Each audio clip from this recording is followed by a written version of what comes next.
So one of the things we laid out at the very beginning of this course is that there are sort of two fundamental problems that we're going to end up spending a lot of time working with. One, of course, is Newton's second law, and we've spent the last several weeks wrestling with that problem. The second one is conservation of energy, and basically we're going to build conservation of energy out of this idea of work and energy. And so these are two concepts, and we'll start by sort of talking about the definitions of them. Now, as you'll see in a second, this is a little bit problematic because one of the things that we tend to do is we tend to define energy as the ability to do work. And then we come back and define work as a transfer of energy, which of course means that we basically created this nice circular argument. So part of what's going on here is the fact that we don't have a particularly good definition for something in one of these two concepts. Basically, the way we're going to choose to deal with this is we're going to say, you know what, energy is so fundamental a concept that we're just going to say that we don't have a very good definition for it. Now we'll see in a minute how we're going to choose to deal with it, but basically we're going to say that there's not a really good in-words explanation I can give for energy. It's a fundamental abstract concept that we'll learn how to recognize, but I don't have a really good definition to give you for it. The trade-off of that means that now I do have a very good definition for work. So whatever this stuff energy is, work is energy that's being transferred. And we'll see that we can transfer energy from one form of energy to another. We can transfer it from one object to another. We can transfer it from one system to another. So basically the way that we're going to deal with work and energy is we're going to learn to recognize the forms of energy. So we'll talk about kinetic energy, potential energy. In other classes, you'll talk about chemical energy. You'll talk about electromagnetic energy and nuclear energy in 222. So you'll learn to recognize forms of energy, and then you'll learn how to keep track of their amounts. And what we're going to use to do this is we're going to use the work-energy theorem. Now we'll present the work-energy theorem, and then we'll sort of shuffle things around and change a few terms. And so this is really going to become our conservation of energy problem. Our energy balance equation, as we'll call it, is really going to be built out of the work-energy theorem. And so we'll recognize what forms we have present, and then we'll learn how to keep track of them. The third thing that's really nice to remember is that we're going to recognize that work and energy are scalars. And the nice thing about them being scalars is it means that we don't have to worry about directions. It's not a vector problem anymore, so we're not going to need to pick coordinate systems and break things up into components and set up multiple equations so that I've got stuff with only x components and stuff with only y components. They're scalars. They're just numbers. So basically it's going to make the math a lot simpler. Alright, so we've said that work is a transfer of energy, and to add a few details to that, basically it's a transfer of energy due to the action of a force over some distance. So there's sort of two pieces that we need here. One is there needs to be a force, and we're going to start dealing with constant forces. And that force has to move an object through some displacement. So you notice force is a vector, displacement is a vector. But we're going to combine them in a way that we end up with scalars. So here's our equation for calculating the work done by a constant force. And you can see that F is what we're using to talk about the magnitude of our constant force.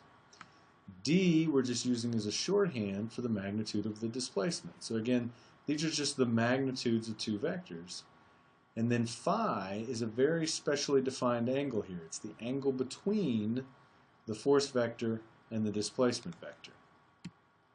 So as an example, let's say here I have a force that acts on some box that's sitting on a surface, and it pulls that box to the right. So there's clearly a displacement that points to the right. My force points up at this angle. So if I wanted to calculate the work done by that force, I would need to know the magnitude of that force. I would need to know the magnitude of that displacement. And again, I need to know what the angle between those two.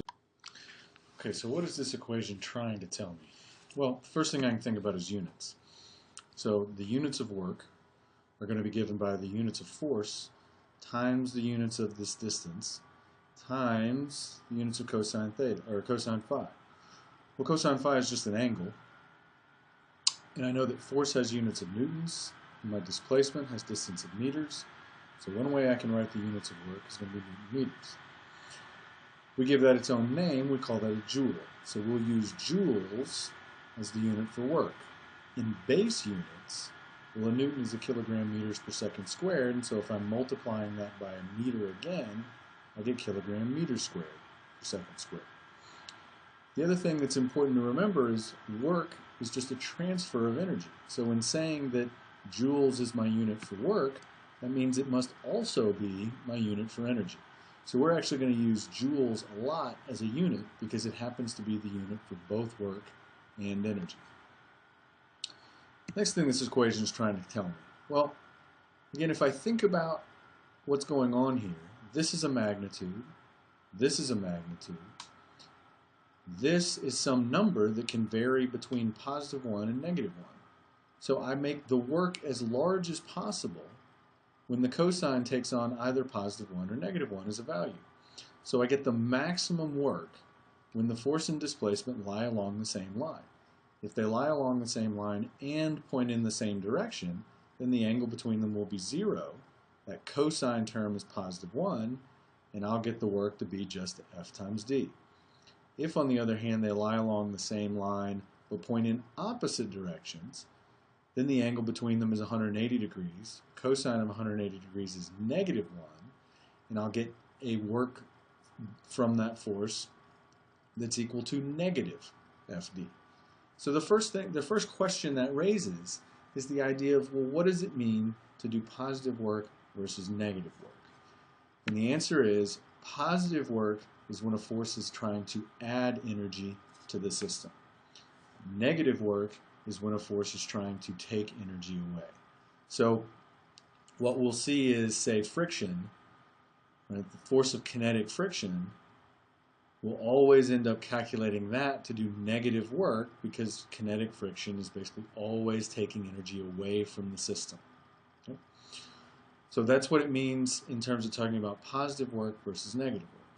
Well, the other special value here for the cosine happens to be when the cosine, or I want the cosine of an angle that's equal to 90 degrees, because I know that the cosine of 90 degrees is 0. So the other thing this equation tells me is that there's no work done when the force and the displacement are perpendicular to each other. So I get the most work when the force and displacement lie along the same line. I get no work when they're perpendicular. And so again, no work means that that force isn't acting to change the energy in my system. So another way that I can sort of interpret this equation is, let's say I have a force and a displacement, and they don't lie along the same line, and they're not perpendicular. Right? So here's just sort of, I have a displacement to the right, but my force just points up and to the right, so they're not perpendicular to each other, but they're not lying along the same line either. Well, I can rearrange this equation so that it says that the work is equal to force times the cosine term, and then that whole thing times d. Well, I know that this force times the cosine of phi, that's really just another way of saying what's the component of the force that lies along the same direction as the displacement. So we could call that the parallel component of the force. There's a second component that would be given by F sine phi that would tell me the perpendicular component of that force. And so what this equation is telling me is that only one of those components does work. Only the component of the force parallel to the displacement does any work. The component of the force perpendicular to the displacement doesn't do any work. So this component does work. This component does not. Again, if I switch things around, so now let's say I've got the force that happens to be pointing in a particular direction, in this case it's down, and the displacement's off in sort of some random direction. So again, here's my angle phi, the angle between those two vectors, and I can take my equation and again rewrite it, but this time I'll put together the d cosine phi piece. Well, again, this is just breaking up that displacement vector into two pieces. Right? So this is the magnitude of that displacement vector times the cosine of the angle between those two vectors, and so again that gives me this parallel component of the displacement and a perpendicular component of the displacement. And so this tells me that only the component of the displacement parallel to the force will respond in any work being done. So here I only end up with work due to motion that is parallel to the force. Moving perpendicular to the force doesn't result in the force doing any work. So that's sort of just a couple of different ways to think about what this equation is telling us. So what if we have multiple forces acting on the box as it moves? So again, here's my box. Now it's got three forces. And so again, it moves to the right, so it still has that displacement. So part of what we've got to focus on when we're talking about the work is the work on what object by which force. So one of the things that we'll often have in these problems is we may have multiple objects. Right? We could talk about the work on the box. We could talk about the work on the surface. Right? There are multiple objects that we could talk about the work on. And then there are multiple forces that could be doing work. So we just need to make it clear work on what, by what. So in this case, if I want to think about my three forces, well again, I've got sort of three equations. One is dealing with just the displacement and the first force. So I can calculate the work done by force F1. I need to think about its angle between the force and the displacement. In this case, I notice that angle is less than 90 degrees, which means that the cosine of that angle is going to be positive, which means force 1 is doing positive work. Force 2, on the other hand, happens to point perpendicular to the displacement. So its angle is 90 degrees. Cosine of 90 degrees we've already said is 0, so force 2 here does no work. So even as I push the box to the right, force 2 actually does no work on the box. Force 3, on the other hand, it makes, in this case, a 180 degree angle with the displacement. The cosine of 180 degrees happens to be -1, which means that force 3 does negative work on the box. So if we think about sort of forces acting on a box as it moves to the right, well, this might be a tension from a rope that's pulling the box. This could be the normal from the surface pushing straight up. This could be kinetic friction that's opposing that motion. And again, we see that the tension is doing positive work to add energy. The normal does no work. And the kinetic friction is doing negative work to try and take energy away. So to sort of summarize, forces do positive work on an object if they have a component that points in the same direction as the displacement. So basically, if a component of the force points in the same direction as the displacement, that force is doing positive work. It's trying to add energy to the system. Forces do negative work on an object if they have a component that points in the opposite direction as the displacement. So they're trying to take energy away. And then forces do no work. They don't do anything to change the energy if they're perpendicular to the displacement. So what we want to get good at is sort of just conceptually recognizing when do forces do no work, positive work, or negative work, because it'll be very useful in terms of A, working the problems, and B, checking to make sure that our signs make sense. So in working our scalar problem, we know we're just going to be adding together numbers. So being able to think about whether or not we've got the right signs on our numbers is going to be a nice way to check and make sure that we're getting the right answer.